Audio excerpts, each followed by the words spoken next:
Right now, the sun is setting on Johns Island, where people are still trying to clean up after a tornado ripped through in the early morning hours, tearing up just about anything in its path. And you're looking at some of the damage of the pictures that we've been seeing throughout the day. A house there destroyed, homes mangled, shredded trees, mounds of debris that have been left behind there on Johns Island. Our Live 5 crew has been out there all day bringing you team coverage, and we want to start with our chief meteorologist, Bill Walsh, who is joining us first. Bill?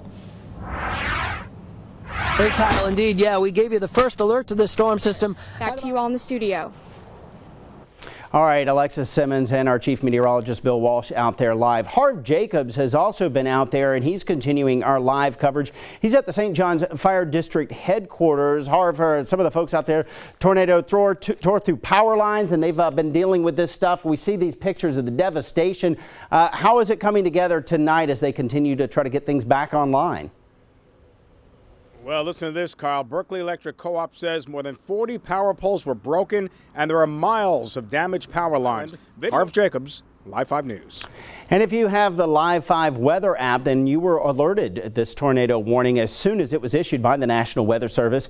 If you want to be alerted in the future when severe weather is threatening our area, be sure to download our Live 5 app. It's free in your app store, and then make sure your push notifications are on, so an alert will wake you up even if severe weather is happening while you're sleeping, like it did last night. This is Live 5 News. Well, it was scary, obviously. I mean, I looked at a second, I saw it going, and I just turned and ran.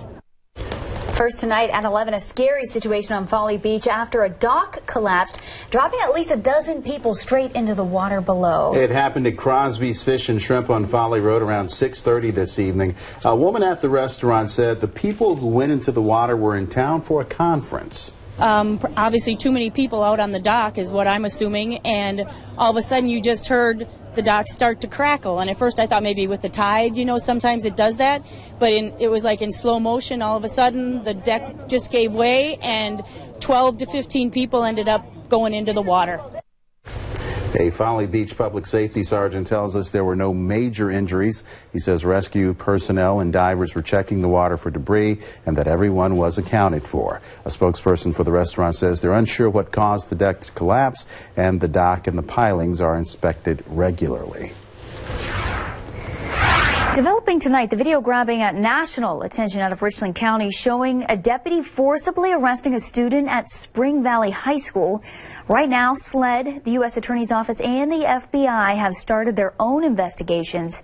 Richland County Sheriff Leon Lott says we should know tomorrow if the school resource officer will be fired.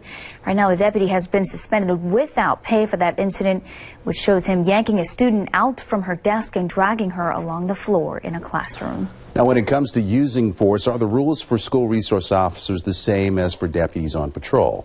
It may come as a surprise to many of you to find out that, yes, school resource officers do not have a separate set of policies. Whether on the street or in a school, they all abide by the same rules. The Richland County Sheriff's Department and South Carolina Criminal Justice Academy say each use of force is up to the officer involved. According to the academy, whether SRO or patrol, quote, the training is the same. All officers are taught the same defensive tactics and how to apply the same. Each officer uses his or her own judgment in dealing with an incident. You apply the amount of force that is demonstrated by the person you are addressing. Officers should always be one threat level above the aggressor. Even though the Sheriff's Department says this student wasn't a minor, SROs often deal with minors. The Sheriff's Department says there's no book to say, here's how you deal with a young adult versus here's how you deal with an adult, but they say age can play a role in how and when force is used. It just all depends. It depends on age, depends on attitude, depends on a lot of different things that may come into place as to how an officer is going to react to a situation that they're involved in. While they may not be given their set of rules or set of procedures, the Sheriff's Department said SROs do have an additional responsibility because they're tapped to be mentors for the students that they are there working with. This is Live 5 News. Right now, we want to alert you to the possibility of some major flooding tomorrow morning in the area. Already some roads are closed downtown Charleston. It could be something similar to what we saw this morning. The city of Charleston reported the 4th highest tide levels ever recorded. If you live downtown, you work down there, you know the drill. High tide rolls in around 9 tomorrow morning, which could definitely wash out your commute. if you're on the roads at that hour. On top of it all, we can see another round of showers. We go over to Chief Meteorologist Bill Walsh now. We've seen this before. We sure have, People are getting tired of this. I know it, especially at rush hour, you know, this morning. Time now for the rapid rundown. We'll put 2 minutes on the clock and we'll give you the biggest stories of the day that we've been working on for you. We'll start in Gamecock Nation up the road in Columbia, South Carolina. Gamecock Nation shaken up after now former football coach Steve Spurrier announced he's stepping down. He's resigning. Spurrier says it's time for the team to hear a new message from another coach. Co-offensive coordinator Sean Elliott has been named the interim coach. Spurrier was in the middle of his 11th season at South Carolina. In less than an hour, Democratic White House hopefuls will take the stage at the party's first debate of the 2016 presidential campaign. Hillary Clinton is still the frontrunner, with Bernie Sanders tailing closely behind her. Lincoln Chafee, Jim Webb, Martin O'Malley also take the spotlight tonight in Vegas. That debate gets underway at 8:30.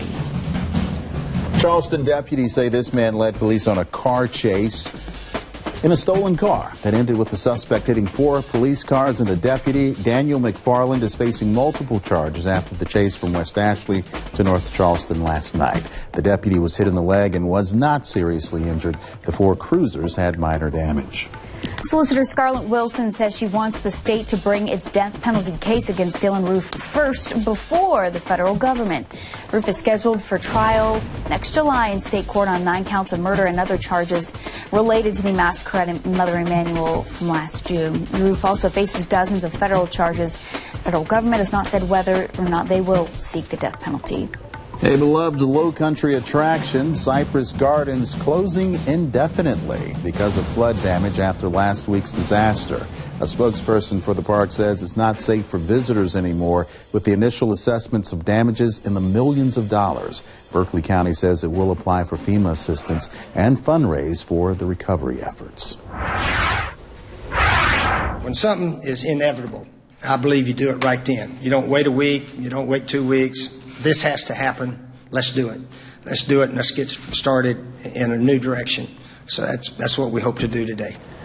All right, it's time to sound off, Charleston. A sad day for some Carolina fans. The visor slinging, clipboard throwing, notoriously quotable head ball coach Steve Spurrier saying goodbye to the Gamecocks. He says he resigned because he didn't want to hurt recruitment efforts at USC. Now, do you buy that? Or did Spurrier just quit on his team? Yeah, I asked, do you think Spurrier should have waited until the end of the season to leave the Gamecocks? Take a look at the responses we've been getting on Facebook and Twitter. All right, Steve has a nice long one for us. First, he goes on to say, you can join in on the conversation by tweeting or commenting what you think on our Live 5 Facebook pages by using the hashtag SoundOffCHS. Taking a look at what's buzzworthy right now, we want to introduce you to Eugene Bostic. He's 80 years old and lives in Fort Worth, Texas with his brother Corky.